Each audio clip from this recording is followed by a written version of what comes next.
తండ్రి అయిన దేవునికి కృతజ్ఞతాస్తుతులు. అదేవిధముగా మరొకసారి కూడి ఉన్న మీ అందరికీ కూడా మన ప్రభువును రక్షకుడునైన యేసుక్రీస్తు నామమున అందరికీ మరొకసారి వందనాలు తెలియజేస్తూ ఉన్నాను. కొద్ది నిమిషాలు ఈరోజు దేవుని వాక్యమును మనము ధ్యానించుకుందాం. అయితే మనము కొద్దిగా కాలము నుంచి యేసుక్రీస్తు ప్రభు వారి యొక్క అద్భుత కార్యములను ధ్యానిస్తూ వచ్చి ఉన్నాం. అయితే ఇంకా అద్భుతాలు ముగించగలిగిన పరిస్థితి. అయితే దానిలో భాగముగా ఈరోజు ఒక అద్భుతాన్ని మనము ధ్యానిద్దాం. యేసుక్రీస్తు ప్రభు వారి కాలంలో ఎలా ఉండేది? యేసుక్రీస్తు ప్రభు వారు జీవించిన సమయప్పుడు అక్కడ యేసుక్రీస్తు ప్రభు వారిని జనులు ఎలాగ చూసేవాళ్ళు, లేదా అధికారులు ఎలా చూసేవాళ్ళు అనేది ఒక్కసారి మనము ధ్యానించి ముందుకు వెళ్ళడానికి ప్రయత్నం చేద్దాం. ఎందుకు అంటే యేసుక్రీస్తు ప్రభు వారి యొక్క కాలంలో యేసుక్రీస్తు ప్రభు వారు ఎక్కడ దొరుకుతారా, ఎక్కడ ఇబ్బంది పెడదామా, ఎక్కడ నాశనం చేద్దామా, ఎక్కడ హింసిద్దామా అని ఎదురు చూడడానికి చాలామంది ఉన్నారు. చూడండి, యోహాను రాసిన సువార్త 5వ అధ్యాయము, యోహాను రాసిన సువార్త 5వ అధ్యాయము 16వ వచనాన్ని మనం పరిశీలన చేద్దాం. యోహాను రాసిన సువార్త 5వ అధ్యాయము 16వ వచనాన్ని మనం చదువుకుందాం. ఈ కార్యములు విశ్రాంతి దినమున చేసినందున యూదులు యేసును హింసించిరి. అంటే యూదులు అందరూ కూడా, అంటే అధికారులే కాదు, యూదులు కూడా యేసుక్రీస్తు ప్రభు వారిని ఏం చేశారంటే హింసించడం అనేది చూస్తూ ఉన్నాం. హింస అంటే ఏమిటి? ఒకవేళ హింస, నన్ను హింసిస్తున్నావు అని మనుషులను కూడా మనం ఒక్కోసారి అంటూ ఉంటాం కదా. హింస అంటే ఏమిటి? లేదా నాలుగు వైపులా నలుగురు నన్ను హింసిస్తున్నారు అని అంటూ ఉంటాం కదా. హింస అంటే ఏమిటి? అంటే యేసుక్రీస్తు ప్రభు వారిని హింసించడం అంటే ఏంటంటే ఆయన చేసే పనులను ఇబ్బంది కలగజేయడం, ఆయన చేసే సువార్త పరిచర్యను ఆపాలని ప్రయత్నం చేయడం, యేసుక్రీస్తు ప్రభు వారిలో తప్పు పట్టాలని ఆయన వెనకపడుతూ ఉన్నారు. అయితే దీనిని ఇక్కడ హింసించడంగా మనం చూస్తూ ఉన్నాం. అంటే మీకు అర్థమవుతుందా? యేసుక్రీస్తు ప్రభు వారి కాలంలో ఆయన చుట్టుపక్కల నీతిమంతులతో ఏమీ జీవించలేదు. తన జనులే, తన జాతిలో పుట్టిన జనులే, తనతో పెరిగిన వారే, తన యొక్క జాతి వాళ్ళే ఆయనను ఏం చేశారంటే చాలా బాధ పెట్టారు. ఒక్కోసారి మనం అనుకుంటూ ఉంటాం, వాళ్ళ వల్ల వీళ్ళ వల్ల బాధ ఎక్కువ కాదు, కానీ మన వాళ్ళ వల్లే మనకు ఎక్కువగా బాధపడుతూ ఉంటాం. అయితే యేసుక్రీస్తు ప్రభు వారిని చూసి మనం ఆ విషయంలో నేర్చుకోవాలి. తన వాళ్ళే తనని ఎంత బాధ పెట్టినా కూడా ఎక్కడా కూడా కృంగిపోలేదు, ఎక్కడా కూడా పొరపాటు చేయలేదు, ఎక్కడా కూడా ఆయన విసుగుకోలేదు. జనులు ఎంతలా హింసించినా కూడా ఆయన మాత్రము వాక్యము మీద ఆధారపడి జీవించిన వ్యక్తిగా మనం చూస్తూ ఉన్నాం. అయితే యేసుక్రీస్తు ప్రభు వారి కాలంలో ఈ 5వ అధ్యాయంలో ఏం చూసామంటే జనులు హింసించడం అనేది చూసాము. చూడండి, ఇప్పుడు 9వ అధ్యాయాన్ని మనం పరిశీలన చేద్దాం. యోహాను రాసిన సువార్త 9వ అధ్యాయము 22వ వచనాన్ని మనం పరిశీలన చేద్దాం. యోహాను రాసిన సువార్త 9వ అధ్యాయము 22వ వచనం. వాని తల్లిదండ్రులు యూదులకు భయపడి అలాగున చెప్పిరి. ఎందుకనినా ఆయన క్రీస్తు అని ఎవరైనాను ఒప్పుకొనిన ఎడల వానిని సమాజ మందిరముల నుండి వెలివేతుమని యూదులు అంతకు మునుపు నిర్ణయించుకుని ఉండిరి.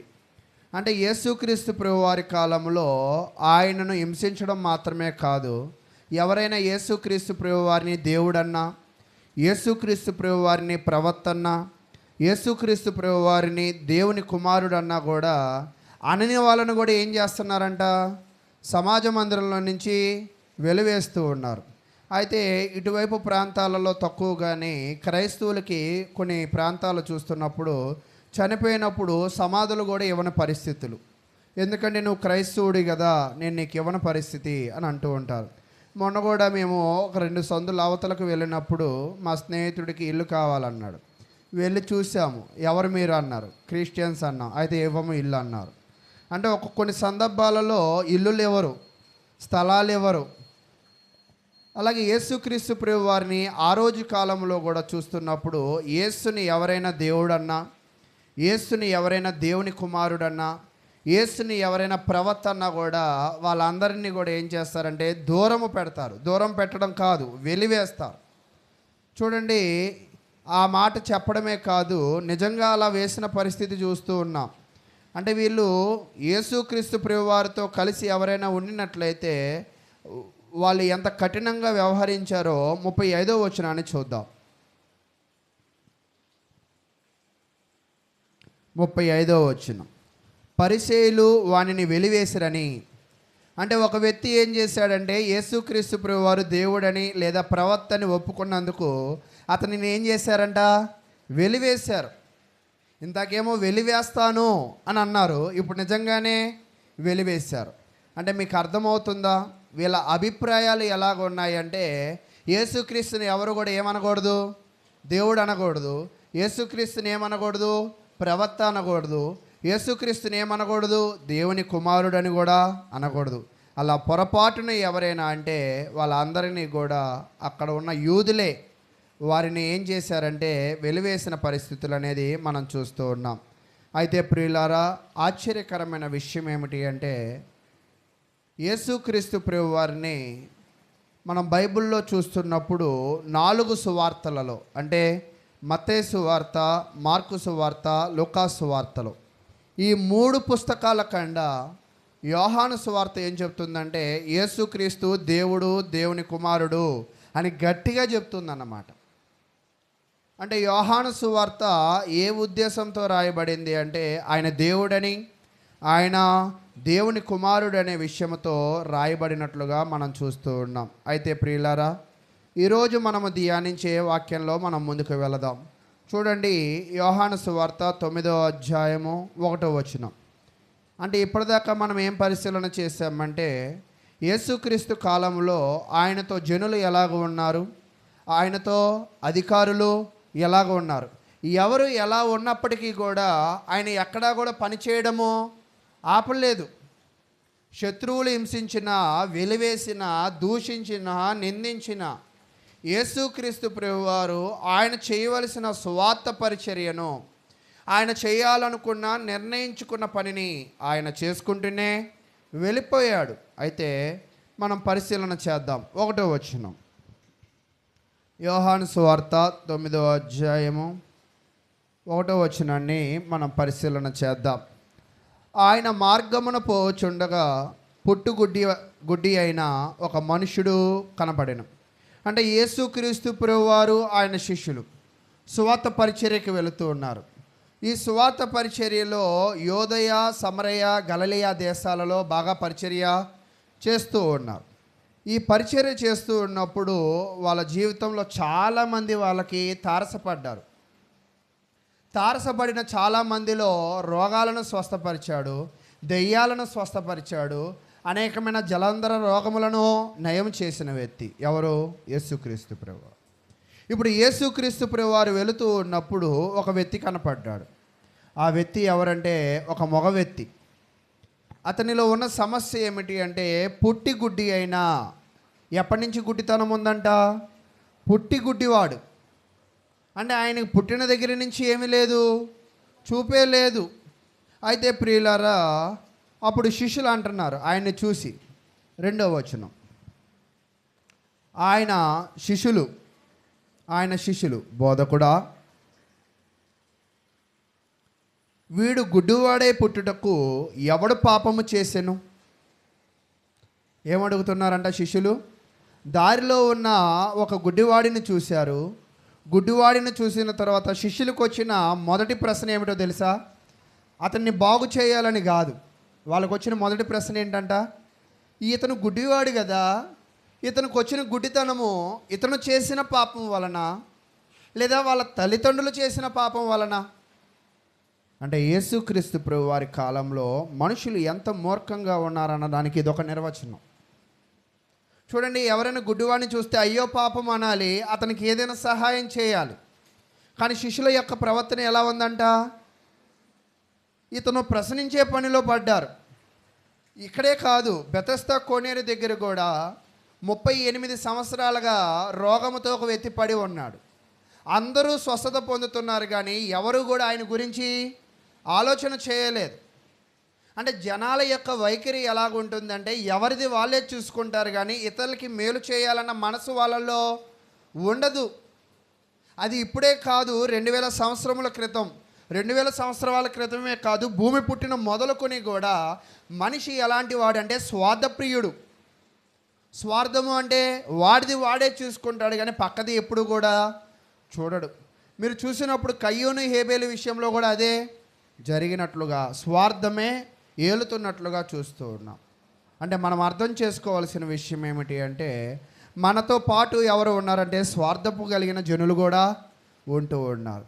మనల్ని నిందించే జనులు కూడా మనతో ఉంటారు, మనల్ని ద్వేషించే జనులు కూడా మనతో ఉంటారు, మనల్ని హింసించే జనులు కూడా మనతో ఉంటారు. మనతోనే కాదు, ప్రభువైన యేసుక్రీస్తు కాలంలో కూడా ఆయనను నిందించేవారు ఉన్నారు, ఆయనను హింసించేవారు ఉన్నారు, ఆయన పనులకు ఆటంకాలు కలగజేసే వాళ్ళు కూడా ఉన్నారు. ఉన్నప్పటికీ కూడా ఆయన ఎలాగ బ్రతకాలనుకున్నాడో అలాగే బ్రతికాడు, కానీ ఎవరికి ఎన్నడూ కూడా భయపడిన దాఖలాలు మనమైతే చూడము.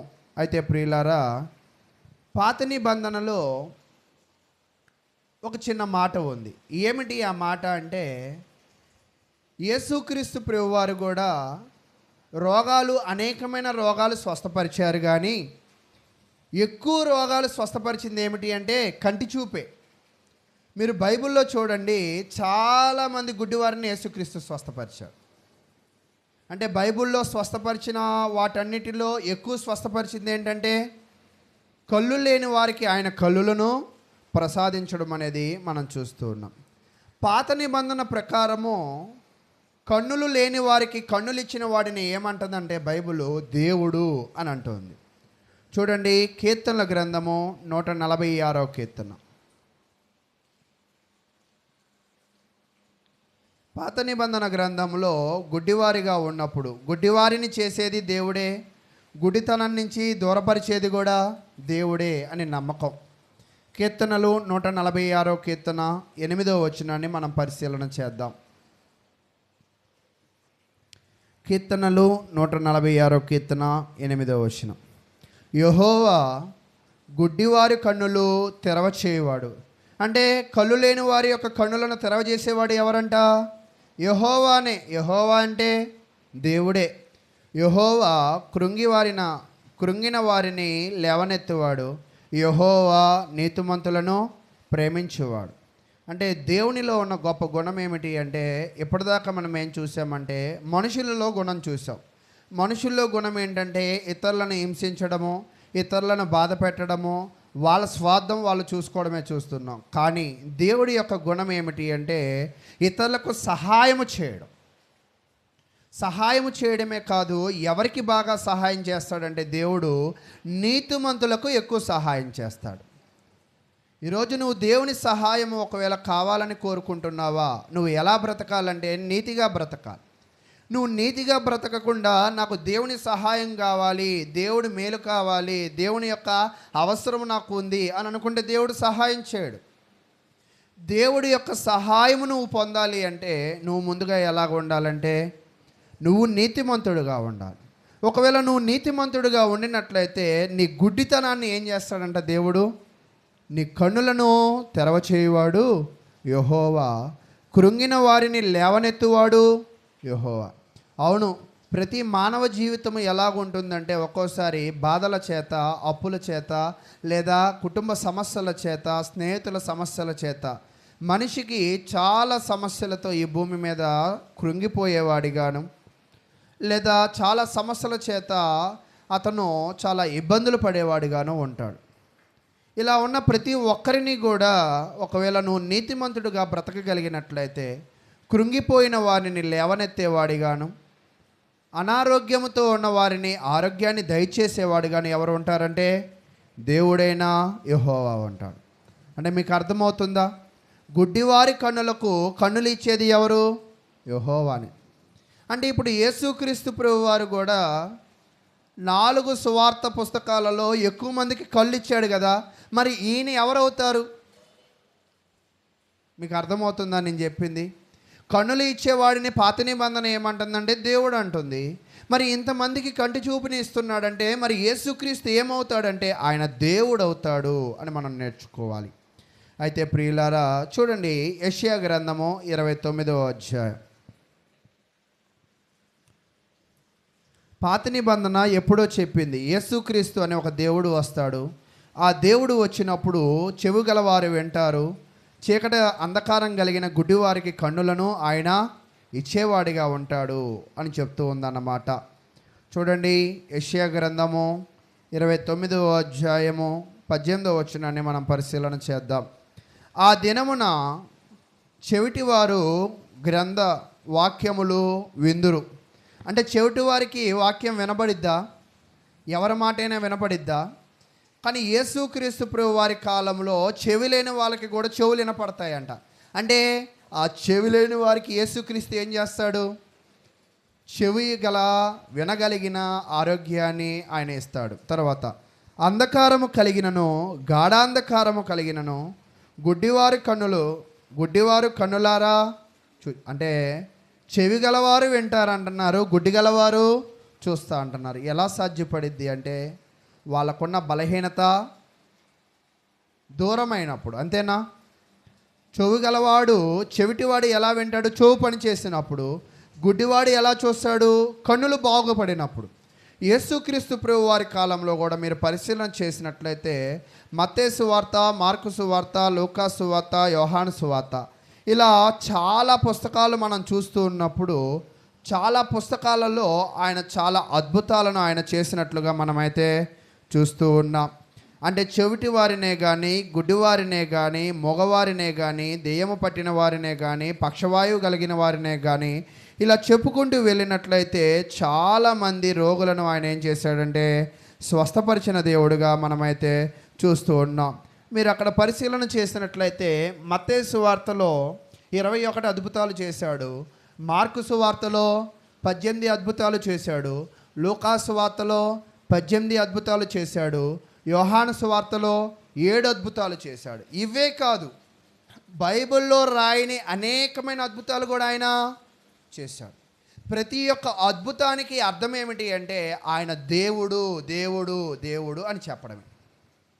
ఈ అద్భుతాలు కూడా ఎవరికి మాత్రమే చేస్తున్నాడంటే ఆయన యందు విశ్వాసం ఉంచిన వారికి, లేదా ఆయన యందు నమ్మిక ఉంచిన వారికి, లేదా ఆయనను విశ్వసించిన ఆయన వెంబడించిన వారికి మాత్రమే ఇటువంటి సహాయాలు ఆయన చేసేవాడిగా ఉన్నాడు.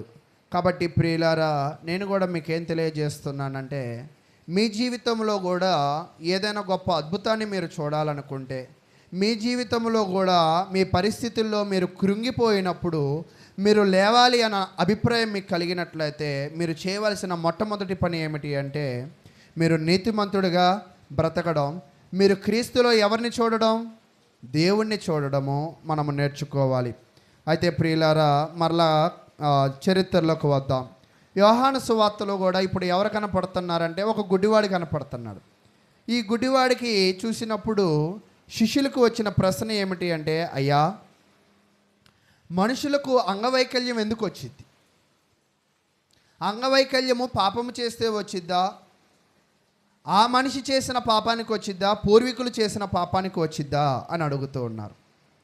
పాత నిబంధన కాలంలో ఎక్కువగా వాళ్ళు నమ్మే సిద్ధాంతం ఏమిటి అంటే ఒక మనిషికి వచ్చే వ్యాధులే కానీ, అంగవైకల్యమే కానీ, దుర్బలత కానీ వాటికి రావడానికి గల కారణము వారి పాపాలే. అంటే ఒక మనిషి పాపము చేస్తే రోగాలు వస్తాయని, ఒక మనిషి పాపము చేస్తే అంగవైకల్యము వస్తుందని, ఒక మనిషి పాపము చేస్తే శోధనలు వస్తాయని బాగా నమ్మేవాళ్ళు అది. అవును, నిజమా కాదు అంటే నిజమే. యోబు కాలంలో కూడా యోబుకి 3 స్నేహితులు ఉండేవాళ్ళు. ఆ 3 స్నేహితులు వచ్చి, నువ్వు బాగా డబ్బున్నోడువు కదా, సడన్గా డబ్బు ఎందుకు పోయింది నీకు?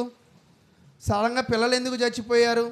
సడన్గా నీ భార్య ఎందుకు నిన్ను వదిలేసింది, సడన్గా నీకు ఎందుకు రోగం వచ్చింది అంటే నువ్వు ఏదో బాగా పాపం చేశావు అని నమ్ముతూ ఉండేవాళ్ళు.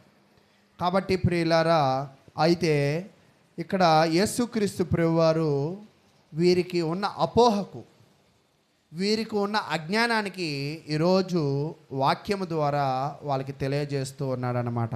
ఏం చెప్తున్నాడంటే చూడండి, 2వ వచనం నుంచి మనం మరలా పరిశీలన చేద్దాం. యోహాను సువార్త 9వ అధ్యాయము 2వ వచనం నుంచి మనం పరిశీలన చేద్దాం.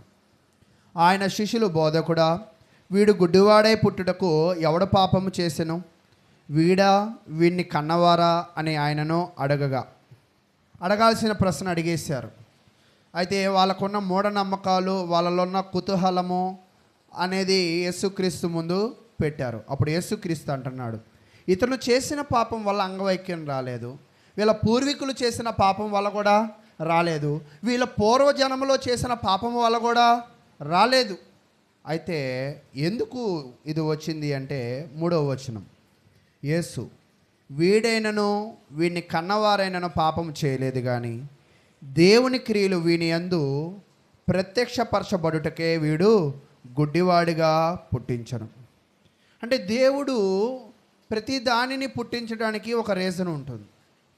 ఆ రీజను ఇక్కడ ఏం చెప్తున్నాడంటే, ఒక వ్యక్తి గుడ్డివాడిగా పుట్టినా, ఒక వ్యక్తి అంగవైకల్యంతో పుట్టినా, అతని యందు దేవుడి క్రియలు ఏమవుతాయంట, ప్రత్యక్షపరచబడతాయంట.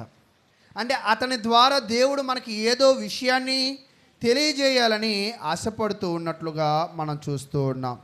కాబట్టి యేసుక్రీస్తు ప్రభువారు ఒక్క మాటతోనే వాళ్ళకు కలిగి ఉన్న ప్రతి సందేహాలను ఏం చేశాడంట, తీసివేసిన దేవుడుగా మనం చూస్తూ ఉన్నాం. నిజముగా ఈరోజు మనము కూడా చాలా సందేహాలు వస్తూ ఉంటాయి. నేను ఏ పాపం చేశానో నాకు ఈ బాధలు ఉన్నాయి, నేను ఏ పాపం చేశానో నేను ఎంత ఇబ్బంది పడుతున్నానో అని అనుకుంటూ ఉంటాం. కానీ ప్రియులారా, దేవుడు ఏం చెప్తున్నాడంటే, రోమీలు రాసిన పత్రిక 3వ అధ్యాయము 23వ వచనాన్ని మనం పరిశీలన చేద్దాం. రోమీలు రాసిన పత్రిక 3వ అధ్యాయము 23వ వచనం, ఏ భేదమును లేదు, అందరూ పాపము చేసి దేవుడు అనుగ్రహించే మహిమను పొందలేకపోవచ్చున్నారు. ఒకవేళ అంగవైకల్యము పాపము వలనే వస్తే, ఒకవేళ సమస్యలు పాపము వల్లే వస్తే, సమస్యలు ఎంతమందికి రావాలి, అందరికీ రావాలి. అంగవైకల్యం ఎంతమందికి రావాలి, అందరికీ రావాలి. ఎందుకు అంటే అందరూ పాపం చేసేవాళ్ళే. కాబట్టి ప్రియులారా, ప్రభువైన యేసుక్రీస్తు ప్రభువారు ఏం చెప్పారంటే, ఒక వ్యక్తికి అంగవైకల్యము తన ద్వారా కానీ, తన యొక్క తల్లిదండ్రుల ద్వారా కానీ, తన పూర్వజన్మ పాపం వలన అది రాదు అని అయితే తెలియజేస్తూ ఉన్నాడు. కాబట్టి ప్రియులారా, మనము నేర్చుకోవాల్సిన విషయాలు ఏమిటి అంటే, ఒక్కోసారి మనకి కొన్ని రోగాలు రావచ్చు, కొన్ని బాధలు రావచ్చు. దానిని బట్టి మనం ఏదో వరి అయిపోయేవారిగా ఉండకుండా, దానిని బట్టి ఏదో కృంగిపోయేవారిగా ఉండకుండా, దానిని బట్టి మరింత పాపములు చేసేవారిగా ఉండకుండా మనం ఏం చేయాలంటే దేవునిని అంగీకరించేవారిగా ఉండాలి. పూర్వకాలంలో యేసుక్రీస్తు ప్రభువారిని ఎవరైనా అంగీకరిస్తే వాళ్ళని ఏం చేసేవాళ్ళు, వెలివేసేవాళ్ళు. అంతేనా? వెలివేస్తారనే భయంతో యేసుక్రీస్తుని ఎవరు కూడా ఏం చేసేవాళ్ళు కాదంటే అంగీకరించేవాళ్ళు కాదు. ఒకవేళ అంగీకరించినా కూడా యేసుక్రీస్తుని దేవుడిగా ఎవరు కూడా ఒప్పుకునేవారు కాదు. కానీ ఈరోజు అలాంటి పరిస్థితులు ఏమీ కూడా లేని పరిస్థితులు. కాబట్టి ప్రియులారా, మనము యేసులో దేవుణ్ణి ఒకవేళ నువ్వు చూడగలిగినట్లయితే, యేసులో నువ్వు దేవుని కుమారుని చూడగలిగినట్లయితే, యేసును నువ్వు నమ్ముకునేవాడిగా ఉండాలని ప్రభు పేరటైతే తెలియజేస్తూ ఉన్నాను. అయితే మరలా వాక్య భాగంలోకి వెళదాం. ఇంకా ఏం తెలియజేస్తున్నాడు యేసుక్రీస్తు ప్రభు వారు ఏమంటున్నారంటే, పగలున్నంత వరకు నన్ను పంపిన వాని క్రియలు మనము చేయుచుండవలెను. అంటే యేసుక్రీస్తు ప్రభు వారు ఏం చెప్తున్నారంటే, ప్రశ్నకి ఆన్సర్ ఇచ్చేశారు. ఏమని?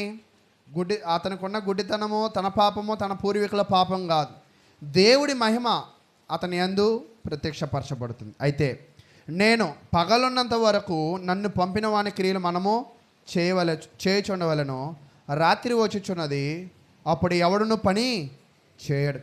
అంటే ఇక్కడ యేసుక్రీస్తు ఏం చెప్తున్నాడంటే, దేవుడు నాకు ఆయుష్ ఇచ్చినంత కాలము, దేవుడు నన్ను జీవింపజేసినంత కాలము నేను అందరికీ ఉపయోగకరంగా జీవించాలి. నేను చచ్చిపోయిన తర్వాత నా వల్ల ఎవరికి కూడా ఏముండదు, ఉపయోగం ఉండదు. అలాగే మనిషి కూడా ఏం చెప్తున్నాడంటే 5వ వచనం, నేను ఈ లోకములో ఉన్నప్పుడు లోకమునకు వెలుగునని చెప్పాను. అంటే యేసుక్రీస్తు ప్రభువారు చెప్తున్న విషయం ఏమిటి అంటే, నేను అనేకులకు మేలు చేస్తాను. ఎలాంటి మేలు అంటే నేను వెలుగును కదా. యేసుక్రీస్తు ప్రభువారు ఎలాంటి వాళ్ళంట? ఇక్కడ మీరు బాగా పోల్చి చూడండి. 1వ వచనంలో గుడ్డివాడు కనపడ్డాడు, 5వ వచనంలో వెలుగు కనపడుతుంది. అయితే ఈ వెలుగు యేసుక్రీస్తు ప్రభువారు తను తాను దేంతో పోల్చుకుంటున్నాడంట? వెలుగుతో పోల్చుకుంటున్నాడు. నేను మీకు ఒక చిన్న కథనాన్ని నేను తెలియజేస్తాను. మీరు ఎప్పుడైనా ఒక అయస్కాంతాన్ని తీసుకోండి, ఒక ఇనప ముక్కను తీసుకోండి, అయస్కాంతానికి బాగా రుద్దండి. ఇప్పుడు ఇనప ముక్కను కొంచెం దూరంగా పెట్టండి, అయస్కాంతాన్ని దూరంగా, కొంచెం దూరం అంటే ఇంత దూరంలో పెట్టండి. మరలా ఇనప ముక్క ఏమైద్ది? మళ్ళా అయస్కాంతాన్ని ఆకర్షింపబడింది. అంటే ఈ అయస్కాంతానికి ఉన్న గుణము ఈ అయస్కాంతం దేనికి ఇచ్చింది? ఆ ఇనప మొక్కకి ఇచ్చింది. అంతేనా? ఇప్పుడు యేసుక్రీస్తు ప్రభువారు కూడా ఏమంటున్నాడంటే, నేను వెలుగును కదా, నన్ను ఎవరైతే నమ్ముతారో, నా యందు ఎవరైతే విశ్వసించుతారో వాళ్ళకి నేను ఏమి ఇస్తానంటే వెలుగుని ఇస్తాను. కాబట్టి ఇప్పుడు ఈ గుడ్డివాడికి కూడా యేసుక్రీస్తు ఏమి ఇవ్వాలనుకుంటున్నాడంటే కళ్ళు ఇవ్వాలని ఆలోచన చేస్తూ ఉన్నాడు. చూడండి 6వ వచనాన్ని. అయినను ఇట్లు చెప్పి నేల మీద ఉమ్ము వేసి, ఇప్పటిదాకా అద్భుత కార్యములు ఒక ఎత్తు అయితే ఈ అద్భుత కార్యం మరొక ఎత్తు. ఈ అద్భుత కార్యంలో యేసుక్రీస్తు ప్రభువారు అతని యొక్క కన్నులను ఎలా బాగు చేశాడంటే నేల మీద ఉమ్ము వేశాడు. నేల మీద ఉమ్ము వేసి అక్కడ ఉన్న ఇసుకను ఆ ఉమ్ముతో కలిపాడు. అంటే దాన్ని ఏం చేశాడు? బురద చేశాడు. ఆ బురదని ఏం చేశాడంటే వాని కన్నులకు పూసి, నీవు సిలోయము కోనేటికి వెళ్ళి అందులో కడుగుకొనమని చెప్పెను. సిలోయమను మాటకు పంపబడిన వాడని అర్థము. వాడు వెళ్ళి కడుగుకొని చూపు గలవాడై వచ్చాను. ఆశ్చర్యకరమైన విషయం ఏంటంటే ఇతడు పుట్టుకతో గుడ్డివాడు. ఇప్పుడు అతను ఒక యవనస్తుడు. అంటే ఇంచుమించుగా ఒక 20 ఏళ్ళు 30 ఏళ్ళు ఆయన కళ్ళు లేకుండా బ్రతికాడు.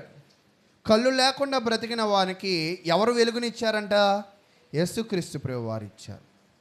అయితే ప్రియులారా, యేసుక్రీస్తు ప్రభువారు గురించిన అధ్యయనం ఏం చెప్తుందంటే, నీవు కూడా యేసుక్రీస్తుని ఒకవేళ నమ్ముకోగలిగినట్లయితే నీ గుడ్డితనాన్ని కూడా ఆయన తీసివేస్తాడు. అదేంటంటే నాకు కళ్ళు ఉన్నాయి కదా అని నువ్వు అనుకుంటావు. అంటే ఒక్కోసారి మన కళ్ళు ఉంటాయి కానీ కొన్ని విషయాలు కనపడవు, చెవులు ఉంటాయి కానీ అన్ని విషయాలు మనకి అర్థం కాదు. ఈ లోకము యొక్క తీరు అర్థం కావాలంటే, దేవుని వాక్యము నీకు అర్థం కావాలంటే నీకున్న భౌతికమైన కళ్ళు నీకు సరిపోవు, నీకున్న భౌతికమైన చెవులు నీకు సరిపోవు, నీకున్న భౌతికమైన హృదయం నీకు సరిపోదు. అంటే దేవుని మాటలు కూడా నీకు అర్థం కావాలి అంటే యేసే నీ కన్నులను తెరవాలి. కొంతమంది అంటూ ఉంటాం, వీడి కళ్ళు ఎవరో ఒకరు తెరిస్తే బాగుండు, గుడ్డిగా నమ్ముతున్నాడు అంటారు.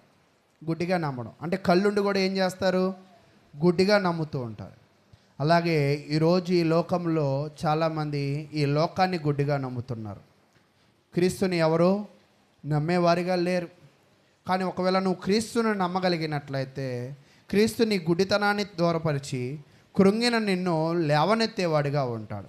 కాబట్టి ప్రియులారా, యేసుక్రీస్తు ప్రభువారి దగ్గర నుంచి మనం నేర్చుకోవాల్సిన విషయం ఏమిటి అంటే, పుట్టుకతో గుడ్డివాడి అయిన కన్నులను ఆయన తెరిచినట్లుగా ఈరోజు నీ కన్నులను కూడా ఆయన తెరుస్తాడు. ఎప్పుడు తెరుస్తాడంటే, అతని కన్నుల మీద బురద పూసి ఎక్కడికి వెళ్ళి కడుక్కోమన్నాడంట? సిలోయమను కోనేటికి వెళ్ళి కడుక్కో అన్నాడు. దానికి అర్థం ఏమిటి అంటే పంపబడిన వారు. అలాగే ఈరోజు కూడా యేసుక్రీస్తును నువ్వు ఒకవేళ నమ్మగలిగినట్లయితే, యేసుక్రీస్తు అని దేవుడని నువ్వు నమ్మినట్లయితే, దేవుడే నీకు ఈ జీవితాన్ని ఇచ్చాడని నువ్వు నమ్మగలిగినట్లయితే, నీవు కూడా నీ పాపములను ఒప్పుకొని నీళ్ళల్లో నీ పాపములను ఏం చేయాలంట? కడిగి వేసుకోవాలి. దానినే ఏమన్నారంటే బాప్తిస్మము అన్నారు. ఈరోజు బాప్తిస్మం ఎందుకు అనే ప్రశ్న అంటే, నీ పాపాలను కడిగి వేసుకోవడానికి బాప్తిస్మం, నీ కళ్ళులను తెరవడానికి బాప్తిస్మం, కృంగిపోయిన నిన్ను లేవనెత్తడానికి బాప్తీసం, నీ మార్గమును సరళము చేయడానికి బాప్తీసం, నీ వెనక నిన్ను ధైర్యపరచడానికి, ఈ లోకమంతా లేకపోయినా దేవుడు ఉన్నాడు అనడానికే బాప్తీసం. బాప్తీసము అంటే ఏమిటి అంటే, ఆ బాప్తీసము నీ ఆత్మనే రక్షించేదిగా ఉంటుందని దేవుని వాక్యం అయితే తెలియజేస్తుంది. కాబట్టి ప్రియులారా, మన జీవితంలో మన అందరము కూడా బాప్తీసము పొందేవారుగా మరి దేవుడు చెప్పినట్లుగా జీవించాలి. అయితే ఈ కన్నులు లేని ఆయనకి కళ్ళు వచ్చాయి. ఈ కళ్ళు రాగానే చుట్టుపక్కల వాళ్ళందరూ కూడా ఆశ్చర్యపడుతున్నారు. ఇది ఎలా సాధ్యపడిద్ది? ఇతనికి మొన్నటిదాకా ఏమీ లేవు, కళ్ళు లేవు. అయితే చూడండి 8వ వచనం. కాబట్టి పొరుగువారును వాడు భిక్షకుడని అంతకుముందు చూచిన వారును, వీడు కూర్చుండి భిక్షమెత్తుకున్నవాడు కదా, భిక్షమెత్తుకున్నవాడు కాడా అనిరి. అంటే ఇరుగు పొరుగు వారు ఏమంటున్నారంటే, నిన్నటిదాకా మాతో పాటు అడుక్కునేవాడు, నిన్నటిదాకా ఆ మెట్ల మీద కూర్చునేవాడు, మొన్నటిదాకా అతనికి కళ్ళు కూడా లేవు, ఇప్పుడప్పుడు కాదు పుట్టుక దగ్గర నుంచి ఆయనకి ఏం లేదంట, కన్నులు లేవు. కానీ ఇప్పుడు ఏమున్నాయంట, కన్నులు వచ్చాయి. ఎలాగా అనే చాలా ఆశ్చర్యంలో ఉన్నారు. ఆశ్చర్యంలో ఉన్నప్పుడు ఆయన చెప్తున్నాడు, యేసు అనే ఒక అతను వచ్చాడు. అతను ఏం చేశాడంటే, ఉమ్ముని నేల మీద వేసి ఆ బురదను కలిపి అవి నా కన్నులకు పెట్టాడు. దానివల్ల నాకేమొచ్చిందంటే కళ్ళు వచ్చాయి. ఆయన చెప్పినట్లుగా సిలోయేము అను కోనేరులో నా కళ్ళు కడుక్కోవడం వల్ల నాకేమొచ్చాయంట, కన్నులు వచ్చాయి. అంటే దేవుని మాట చెప్పినట్లుగా నువ్వు వినగలిగినట్లయితే, దేవుడి మాటను చెప్పినట్లుగా నువ్వు చేయగలిగినట్లయితే, నిజముగా దేవుడు నీలో ఉన్న లోపములను తీయగలడు, నీకు కలిగి ఉన్న సమస్యలను తీయగలడు, నీకు కలిగి ఉన్న బాధలను కూడా తీయగలడు. అంతే కదా. ఒకవేళ ఇతను బురద పూసుకున్న తర్వాత ఆయన అలాగే అంటాడే, మా ఇంట్లో నీళ్ళతో కడుక్కుందాం, నీళ్ళు కడుక్కుంటే కళ్ళు వచ్చేవా? నా మాట మీకు అర్థమవుతుందా? బురద పూసాడు కదా, పూసి ఎక్కడికి వెళ్ళమన్నాడు, సిలోయాము అను కోనేరుకి వెళ్ళమన్నాడు. అంతేనా? ఆయన అక్కడ దాకా వెళ్ళకుండా ఆ పక్కన ఉన్న ఏదో ఒక నీటితో కడుక్కుంటే సాధ్యపడేదా కళ్ళు రావడం? అంటే దేవుడు చెప్పినట్లుగా చేశాడు. ఇందాకే మనం చదివే యెషయా గ్రంథంలో, యెహోవా నీతిమంతుల యొక్క కన్నులను ఏం చేస్తాడంట, తెరవజేయువాడు. ఒక వ్యక్తి ఎప్పుడు నీతిమంతుడు అవుతాడంటే, ఆయన మాటకు పరిపూర్ణముగా లోబడినప్పుడు. ఇప్పుడు ఇతను పుట్టుకతో గుడ్డివాడైనప్పటికీ కూడా క్రీస్తు మాటకు ఏం చేశాడంటే పరిపూర్ణముగా లోబడిన వాడిగా మనమైతే చూస్తూ ఉన్నాం.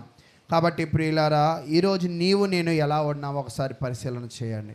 నువ్వు దేవునికి పరిపూర్ణంగా లోబడుతున్నావా? ఒకవేళ లోబడగలిగినట్లయితే దేవుడు నీకు సహాయకుడిగా ఉంటాడు.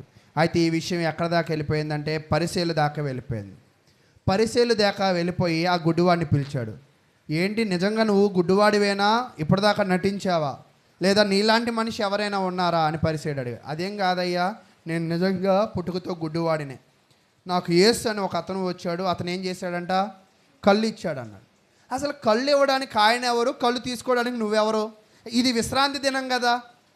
ఇది ఏ దినం అంట, విశ్రాంతి దినం. విశ్రాంతి దినం ఇలాంటి పనులు నువ్వు చేయకూడదు కదా అని అంటున్నారు. అవును, విశ్రాంతి దినము రోజు 39 రకాల పనులు చేయకూడదు. ఇంత దూరమే ప్రయాణం చేయాలి, ఈ పనులు చేయకూడదు, దేవునిని ఆరాధించాలి అని కొన్ని నియామకాలు ఉండేవి. అయితే ప్రియులారా, యేసుక్రీస్తు ప్రభువారు మాత్రము విశ్రాంతి దినమప్పుడు కూడా ఏం చేసేవాడంటే, ఎవరైనా అనారోగ్యంతో ఉంటే ఖచ్చితంగా వాళ్ళని ఏం చేసేవాడంట, ఆరోగ్యాన్ని దయచేసేవాడు. అంటే యేసుక్రీస్తు నమ్మిన సిద్ధాంతం ఏమిటి అంటే, మనిషి కన్నా ఏది గొప్పది కాదు. విశ్రాంతి దినము గొప్పదా, మనిషి గొప్పవాడా అంటే మనిషే గొప్పవాడు. విశ్రాంతి దినము మనిషి కోసం కానీ మనిషికి విశ్రాంతి దినం కోసము కాదు. అంతేనా? కొంతమంది అంటారు, మనము పొట్ట కోసం ఉన్నామా, పొట్ట మన కోసం ఉందా? మన కోసం పొట్ట ఉందా, పొట్ట కోసం మనం ఉన్నామా? విశ్రాంతి దినము కోసం మనిషి ఉన్నాడా, మనిషి కోసం విశ్రాంతి దినం ఉందా? మనిషి కోసమే విశ్రాంతి దినం ఉంది. కాబట్టి మనిషికి ఏదైనా మేలు చేయాలైతే నేను ఆ దినాలు ఈ దినాలు చూడను, ఎందుకంటే నేను విశ్రాంతి దినమునకే ప్రభువై ఉన్నాను అని చెప్తున్నాను. అంటే ఇక్కడ మనం నేర్చుకోవాల్సిన విషయం ఏమిటి అంటే, మనం అనుకుంటూ ఉంటాము ఆ ముహూర్తంలో చేస్తే బాగుండిద్ది, ఈ ముహూర్తంలో చేస్తే బాగుండిద్ది అని. దేవుడు ఆ ముహూర్తంలో అయితే సహాయం చేస్తాడు, ఈ ముహూర్తంలో అయితే సహాయం చేయడని. క్రైస్తవ వివాహాలు కూడా ఒక్కోసారి చూస్తున్నప్పుడు 11ంటికి పెళ్ళి అయిపోవాలి బ్రదరు, మరి ఏమనుకోబాకండి అని అనేవాళ్ళు కూడా ఉంటూ ఉంటారు. ఆషాఢం పోయేదాకా మేము ఇల్లులు కూడా కొత్త ఇంట్లోకి వెళ్ళాం బ్రదర్, ఇలా రకరకాల అభిప్రాయాలు ఉంటూ ఉంటాయి. కానీ దేవుడు ఏమంటున్నాడంటే, నీకు మేలు చేయడానికి నువ్వు రోజులు చూస్తావేమో, నువ్వు క్షణాలు చూస్తావేమో, నువ్వు సమయాలు చూస్తావేమో, కానీ దేవుడు మేలు చేయడానికి నువ్వు నీతిమంతుడైతే సరిపోయిద్ది, నీకు అవసరం ఉంటే సరిపోయిద్ది.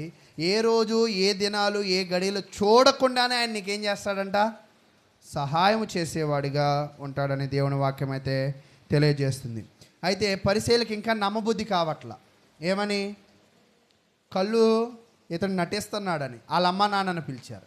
వాళ్ళ అమ్మ నాన్నని పిలిచి, అమ్మ ఈ అబ్బాయి నీ అబ్బాయా నాన్న? అవునయ్యా ఈ అబ్బాయి మా అబ్బాయి. నిజంగా ఈ అబ్బాయి గుడ్డివాడా అన్నారు. నిజంగానే గుడ్డివాడయ్యా అన్నారు. అతని కళ్ళు ఎలాగొచ్చాయమ్మా అన్నాడు. ఎవరు? పరిసయ్యులు శాస్త్రులు. అయితే ప్రియులారా, వాళ్ళు ఏమంటున్నారంటే, అయ్యా మా అబ్బాయి వయసుకు వచ్చినోడే, వాడిని అడగండి మీరు. ఏంటంట? మా అబ్బాయి వయసుకు వచ్చినోడే కదా, వాడు చెప్తాడు, మేము చెప్పక్కర్లా అని అన్నారు. ఎందుకంటే ఒకవేళ యేసు ఇతన్ని స్వస్థపరిచాడని అంటే వీళ్ళను కూడా ఏం చేస్తారంటే సమాజంలో నుంచి వెలివేస్తారనే భయం. ఇక్కడ మీరు గమనించండి, ఆందోళన జరుగుతుంది.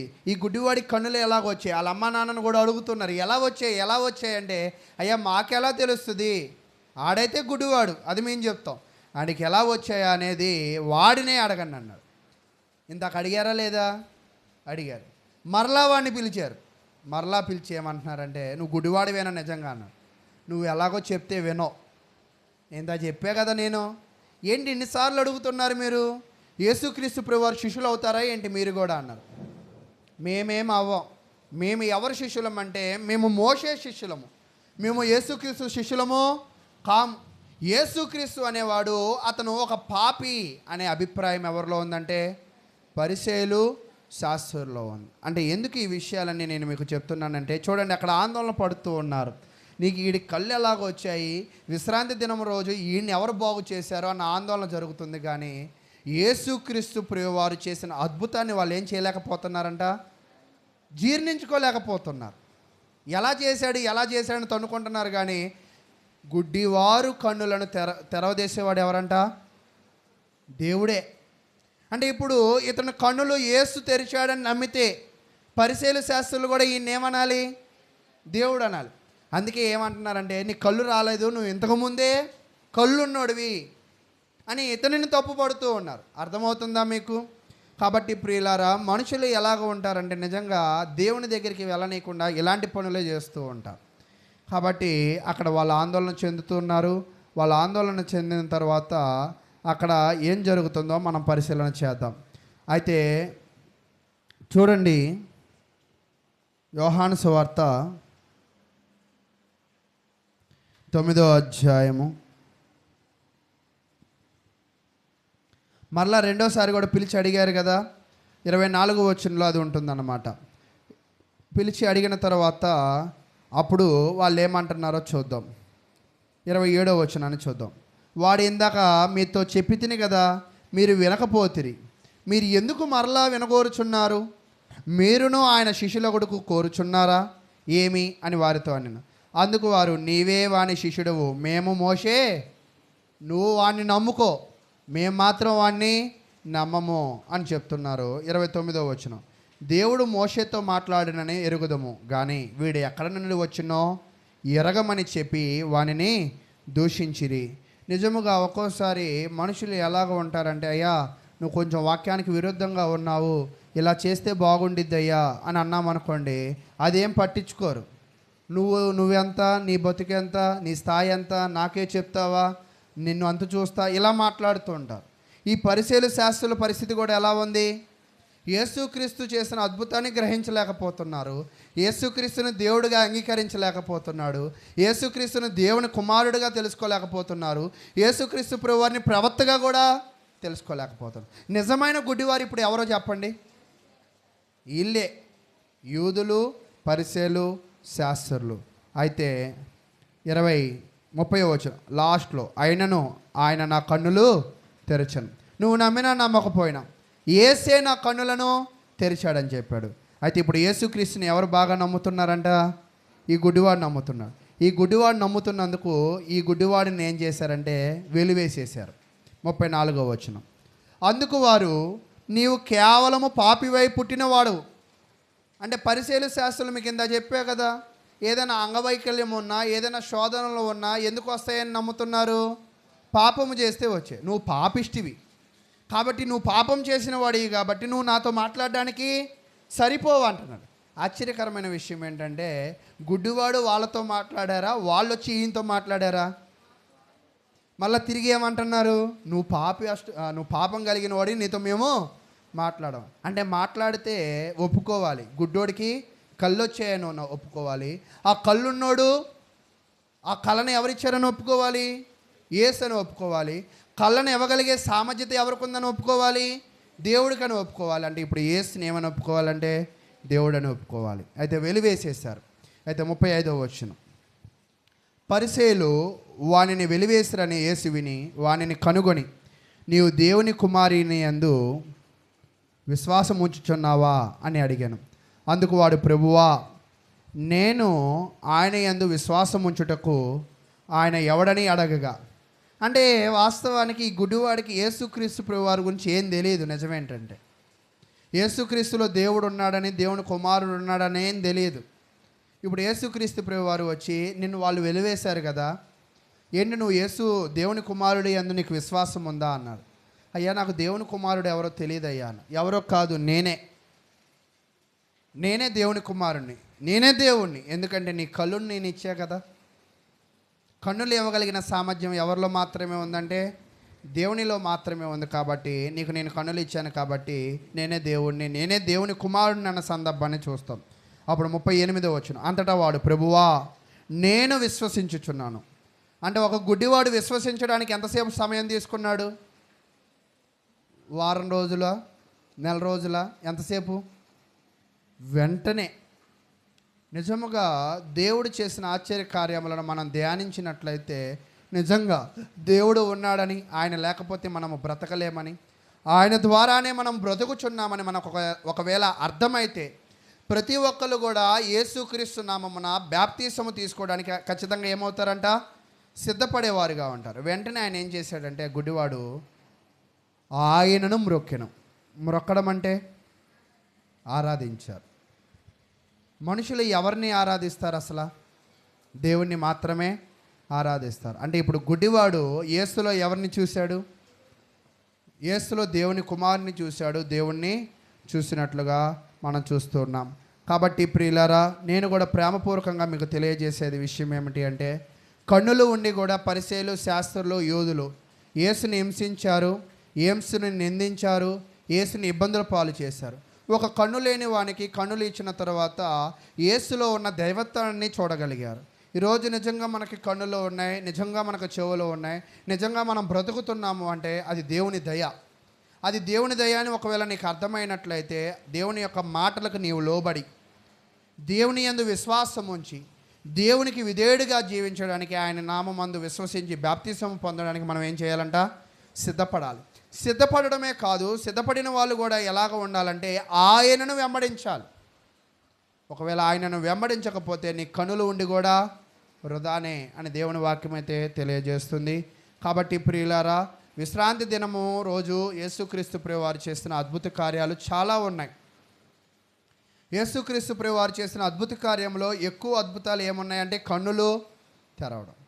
ఈరోజు యేసును నమ్ముకోగలిగినట్లయితే నీ భౌతికమైన కన్నులను కూడా ఆయన తెరవజేసేవాడు ఉంటాడు. నీకు భౌతికమైన కన్నులు తెరవజేయడమే కాదు, ఆత్మ సంబంధమైన కన్నులను కూడా తెరవజేస్తారు.